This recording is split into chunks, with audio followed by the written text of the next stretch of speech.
My son's favorite color is blue. Now that might not seem very unusual as many young boys like the color blue. However, when you see the world like this, you can see why blue is his favorite color. My son is considered colorblind. A significant percentage of the population is also colorblind, so chances are you know someone who is colorblind too. So what is colorblindness? Many people think that being colorblind means that you only see things in black and white, much like watching an episode of I Love Lucy. However, there is one type that people can only see black and white, but most people who are colorblind can see color. They just see it a little bit differently than you and I do. There are several types of color blindness. I'm going to focus my remarks today on protanopia, or red-green deficiency. This is a very common type of color blindness, and it happens to be the one that my son struggles with. To understand color blindness, we need to learn a little bit about how our eyes work. Our retinas are made up of rods and cones. The rods help us to see at night, and the cones help us to see a color. There are 3 cones in our eyes: the L cone, the M cone, and the S cone. These cones help us to see colors like red, green, and blue, and all of the different shades that they make. When these cones are all present and working properly, normal color vision is the result. However, when one cone is missing or faulty, or there is an overlap, then color blindness occurs. In protanopia, the L cone is the one that causes all the problem. Sometimes it's missing or faulty, and sometimes it's overlapping with an M cone. In any case, it causes problems in seeing red and green. Protanopes typically see colors such as blue and yellow. They see muted shades of red and green, and currently they see 50,000 shades of color, which may seem like a lot, but it is really only 5% of the 1 million shades that a person with normal vision can see. Here are a few examples of what it looks like to have protanopia. You can see here on the right that there are lots of blues and yellows. This is how they see their world. Color blindness is almost always inherited.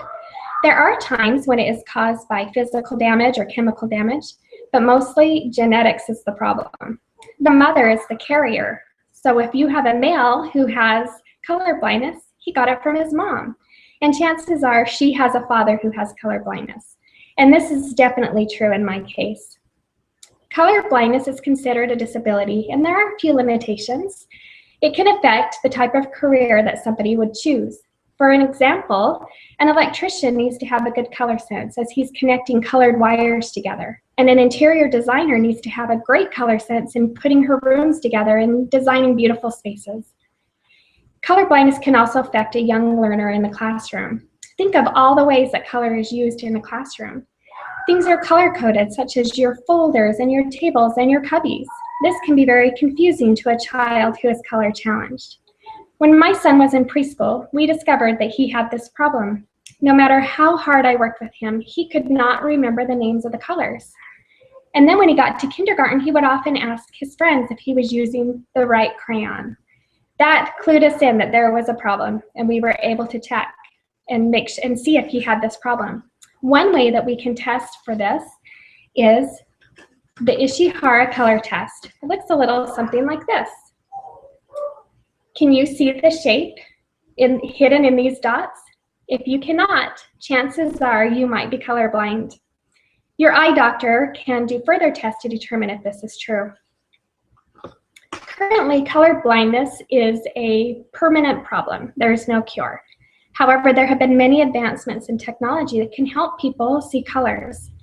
One piece of technology that I'm very interested in is a unique pair of sunglasses called Enchroma lenses. These lenses have actually helped many people with color blindness be able to see shades that they never, ever would have been able to see otherwise. These glasses actually work to trick the brain into seeing these shades. They correct the overlap in many cases of the cones and provide the individual with a clear picture of what color really looks like. The downside to these glasses is they only work in natural daylight, and they don't work for everybody. But it is a worthwhile option and something to look into. In conclusion, being colorblind makes it difficult to put matching outfits together, and it may affect your career choice. But according to my son, Austin, being colorblind is not really a big deal.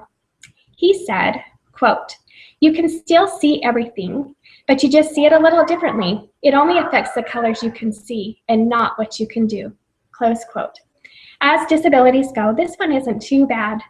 So the next time you see someone who is colorblind, and chances are you will, hopefully you will be able to see color through their eyes.